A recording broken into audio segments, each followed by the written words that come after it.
Welcome. I'm Gary Giannoni with Coldwell Banker Realty, and I have decided to give you another update on the real estate market here in Southwest Florida. Back in October of 2023, I gave you an update on the real estate market roughly a year post Hurricane Ian. I entitled that video, "What the Hell Happened to the Real Estate Market in Southwest Florida?" Then in May of the following year, 2024, I updated that video by doing a part two of what the hell happened in the real estate market in Southwest Florida. Well, I guess you could call this part three, but I'm choosing to name it a little bit differently. For this particular one, I'm going to call it the Real Estate Tsunami, the Perfect Storm. Now I want to go back and do a quick review of part of that part two, what the hell happened in the real estate market in Southwest Florida. So let's start there. From May of 2022 until May of 2024, during the COVID rush, we probably had the highest sellers market ever here in Southwest Florida. However, in June of 2022, I could see the market starting to go down. We just had so many people come down and purchase. The overall demand wasn't that great, and it started to come down. Then in September of 2022, we had a Category 5 Hurricane Ian, which came in and hit us really hard here, in particular in the Cape Coral area. We had 155-mile-an-hour winds for roughly 4 straight hours. From that particular point on, the market has continued to decline, and we're now in very much a buyer's market. As much as we went up before, we've come down as far as being a buyer's market. So the picture I've got here are the sharks are starting to circle here in Southwest Florida.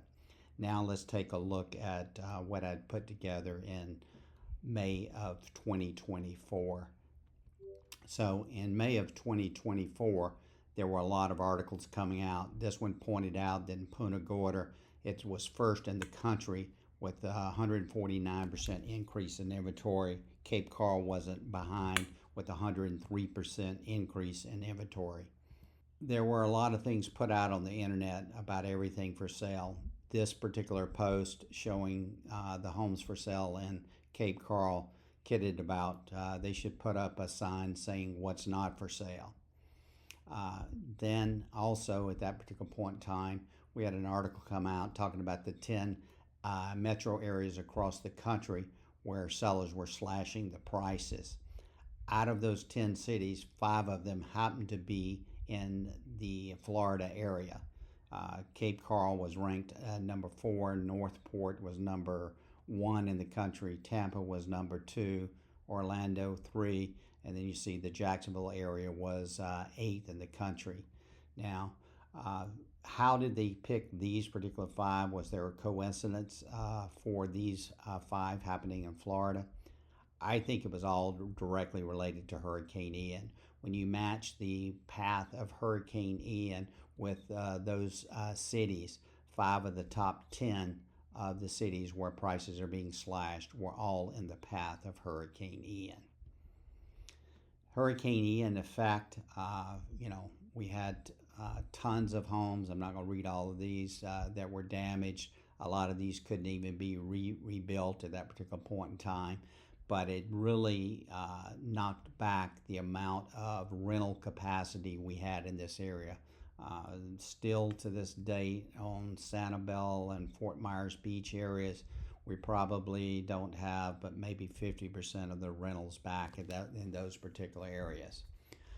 Again, from May of 2024, this is the real estate tsunami that we started seeing taking off. So at that particular point in time, a weak U.S. economy, high inflation, unprecedented rise in interest rates at that particular point in time, although they've started to come down over the last year.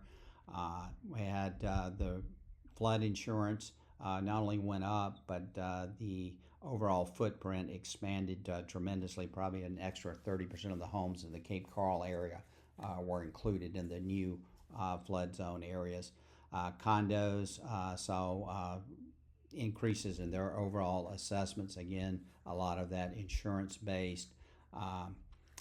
That's all caused by that 1 in a 500-year hurricane event that we had here. Also, at this time, people were holding back because of their uncertainty in the presidential election. So that's May 2024. So now we're kind of looking at what I'm deeming even further as the real estate tsunami, the perfect storm. So the sharks seem to be smelling the blood here in Southwest Florida. This summer, I think there could be a frenzy of buying. Many of the sellers are anxious and just want out. This is likely to be a sell-off summer, in my opinion. So if we take a look at this, and I just did a couple of these, so if we take a look here and we compare the months on inventory from January of 2024, it already gone up to 14 and a half months of inventory. So that means it would take 14 and a half months to sell out the inventory without any new inventory being put on the marketplace. Well, in January, that jumped to almost 22 months. But if you look at balanced real estate inventory is somewhere between 5 and 7 months. That means it's not really a seller's market, it's not really a buyer's market, it's more equilibrium, and that's kind of what we want. But in January this year, like I said, we're almost up to 22 months of inventory. At the same time, on the far right here, you can see that the decline in sales year over year from January 24 to January 25 was a reduction of 11.4%. Just to take one more point and look at April, since we just wound up April. In April of 2024, we had 8.63 months of inventory, which was a buyer's inventory. Today, it's 13.03. And this is just Gulf Access properties. That's all I looked at on this particular one, since that's kind of what my newsletter specializes in. And the sales have declined year over year from April of 24 to April of 25 by 10.3%. So that's a lot in itself. Now, to add on to this real estate tsunami or the perfect storm, so we had two more hurricanes here. We had Helene and Milton.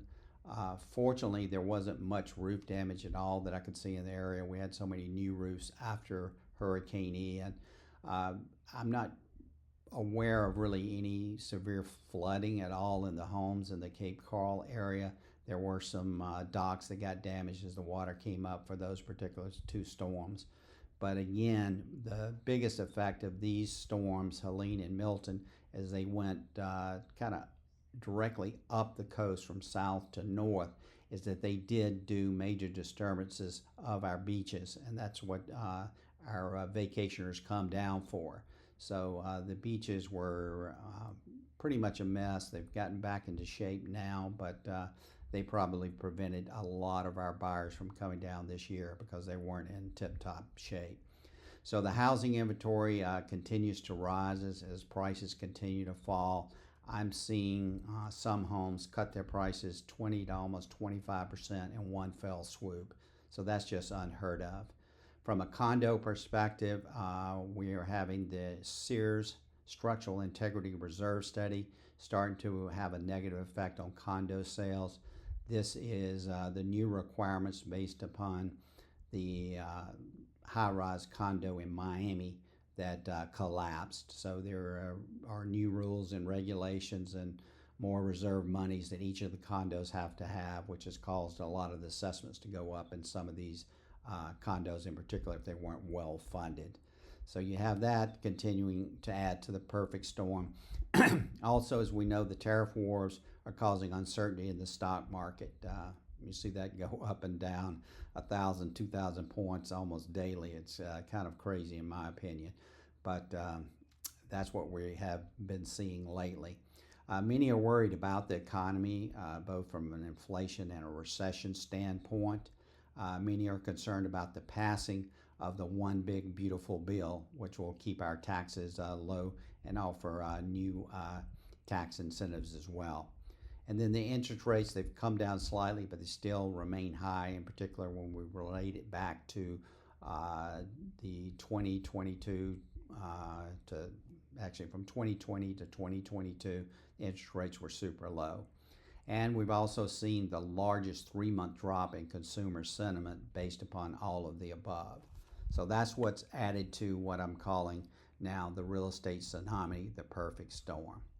Okay, so when will the perfect storm end? Here are my thoughts. By mid-July, we'll have the one big beautiful bill passed, which will help us from a tax perspective. Also, I think by late summer, most of the tariff agreements will be finalized, or at least very, very close. So that'll take a lot of the uncertainty out of the market. The above will jettison not only the stock market, but also the consumer sentiment, assuming the inflation numbers stay low. While I expect to have some relief in interest rates this summer, I think we should see significant relief by late this year. Again, that will increase the sales in the real estate market. Also, by later this year, most condos will have passed and dealt with the Sears requirements for their particular condo. So that should help. And then hopefully this fall there'll be no major hurricanes in Southwest Florida. So when will real estate prices begin to rise? If I'm correct, and there are a lot of homes that reduce their prices substantially to get the homes sold this summer, these will put a lot of quote-unquote bad comps on the book. Now, bad comps can affect the sales prices for another year in that particular marketplace. So then it'll take another year after that for prices to start really a true upward trend. So this means that we won't likely see much of an upward tick in prices until most likely the selling season of 2027, which starts in January through April, May for us here. Well, I hope that helps and you've got something out of this. Have a great day.